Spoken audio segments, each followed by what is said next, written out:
Hi student, तो कैसे हो आप सभी। मैं आपके लिए एक नई वीडियो लेकर आया हूं जिसमें मैं आपको बताऊंगा कि क्लास 10th में हिंदी में 2023 के लिए जो सबसे ज़्यादा महत्वपूर्ण जीवन परिचय हैं उनके बारे में बताऊंगा। एक तो आपका गद्य में आता है 3 नंबर का, और 3 नंबर का आपका पद्य में आता है। टोटल आपके 6 नंबर हैं और आपके 6 नंबर इस वीडियो में पूरे हो जाएंगे। आपका पक्का इनमें से फंसेगा। मैं आपको 5 जीवन परिचय बताऊंगा और इनमें से आपको पक्का एक ज़रूर फंसेगा। और मैं आपसे नहीं कह रहा हूँ कि आप मेरी वीडियो को लाइक करो, शेयर करो और सब्सक्राइब करो। आपको जब लगे कि हाँ भाई मेरे लिए हमारे लिए कुछ है, बेहतर है, तो चैनल को सब्सक्राइब करें और लाइक करें। मुझे आपसे कोई वो नहीं है कि आप मेरे चैनल को लाइक और सब्सक्राइब करें, ठीक है। मैं आपके लिए लेकर आया हूँ महत्वपूर्ण जीवन परिचय क्या क्या है उनको बताऊंगा आज। क्लास 10th हिंदी 2023 महत्वपूर्ण जीवन परिचय, ठीक है। 6 नंबर आपके पक्के हो जाएंगे यहाँ से।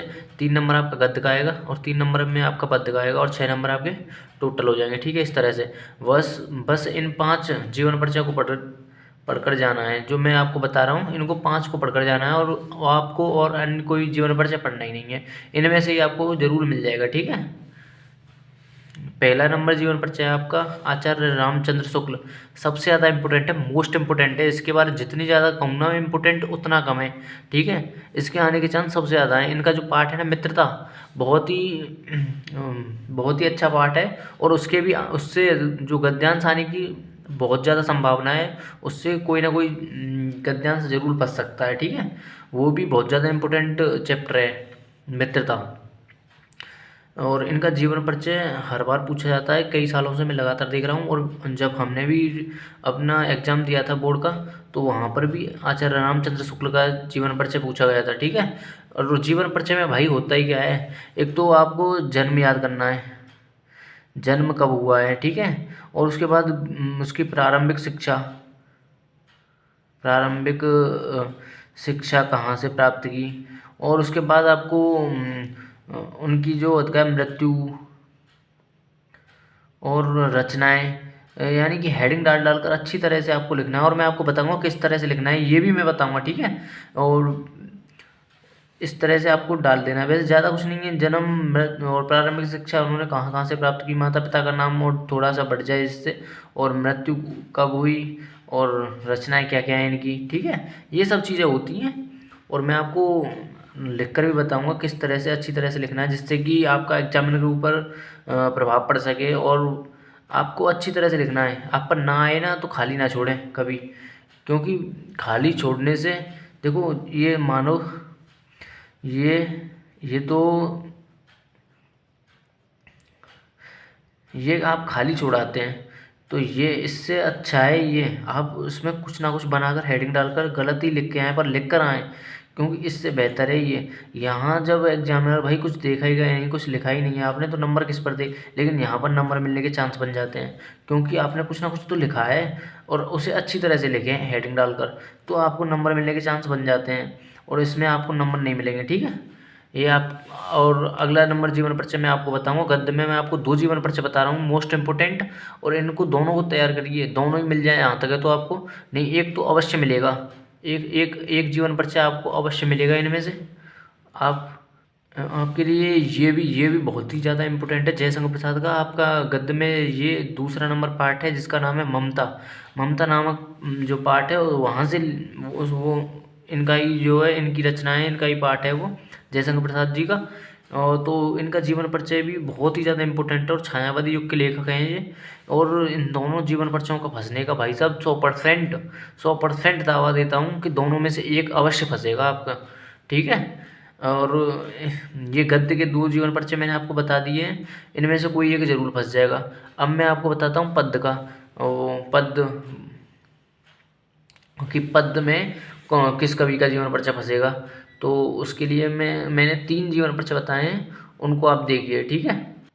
देखो ये 3 जीवन परिचय, एक तो सूरदास की आपकी साखी होंगी जो श्री कृष्ण के बारे में, उद्यम मोहि ब्रज बिसनाई, जो वृंदावन गोकुल बनोपवन और सगन कुंज की जाएं, प्रात यशोमती माता और नंद देख सुख पावत, और माखन रोटी दही सजायो अतिथि साथ खिबावत। ये आपका बहुत ही ज़्यादा इंपॉर्टेंट है इसमें पद्यांश में, और इसके आने की संभावना बहुत ज़्यादा है। ऊदो मोय ब्रज बिसरत नहीं, ये आपको अवश्य ही फंसेगा। और इसकी चरण कमल बंदो हरिराई, जाकी कृपा पंगु गिर लंगे, अंधे को सब कुछ दसाई, भैरव सुने गूंग पुन बोले, रंक चले सिर छत्र धराई। ये इनके ही वो साखी हैं और ये बहुत ही ज़्यादा इनका पार्ट भी इम्पोर्टेंट है और ये इनके जीवन परिचय भी सबसे ज़्यादा इम्पोर्टेंट है। हर बार फंसता है, हमारे बोर्ड के पेपर में भी यही जीवन परिचय पूछा गया था और हमारे गुरुजी भी इन्हीं को बताते थे और यही फंसे अभी हमारे भी। इसलिए मैं भी आपको इन्हीं को बता रहा हूँ और अपने कुछ अनुभव के आधार पर ही बता रहा हूँ, क्योंकि भाई आदमी को अनुभव से सीखना चाहिए। क्योंकि आदमी की इतनी उम्र नहीं होती है कि वो खुद अनुभव करके जब सब चीज़ सीखे। वो दूसरों की बातें सुनकर, दूसरों की बातों पर चले तो बहुत कुछ कर सकता है अपने जीवन में, क्योंकि हमारा इतना बड़ा जीवन नहीं होता कि हम खुद हर चीज़ का एक्सपेरिमेंट करके देखें। तो इतना बड़ा हमारा जीवन नहीं होता। इसलिए कोई जब किसी बात को कह रहा है तो किसी आधार पर ही कह रहा है, उसने पहले देखा होगा तो तब बता रहे हैं हम। ठीक है, आप जब पेपर देकर आए ना तब देखना कि हाँ कि जीवन परिचय फंसे थे कि नहीं फंसे थे, यही थे कि नहीं। ठीक है। और तुलसीदास जी का आपका बहुत ज़्यादा इम्पोर्टेंट है। इन्होंने राम जी के बारे में जो इनकी पद हैं लिखे हुए हैं। और ये महादेवी वर्मा जी का बहुत ज़्यादा इम्पोर्टेंट है, ये छायावादी युग की कवित्री हैं और ये भी आपका बहुत ही ज़्यादा इम्पोर्टेंट है, इसको आप तैयार करके जाएं। ठीक है। गद्य में जो है मैं सबसे ज़्यादा इम्पोर्टेंट इसी पार्ट को मानता हूँ, इसलिए मैं इसी का आपको लिखकर बता रहा हूँ।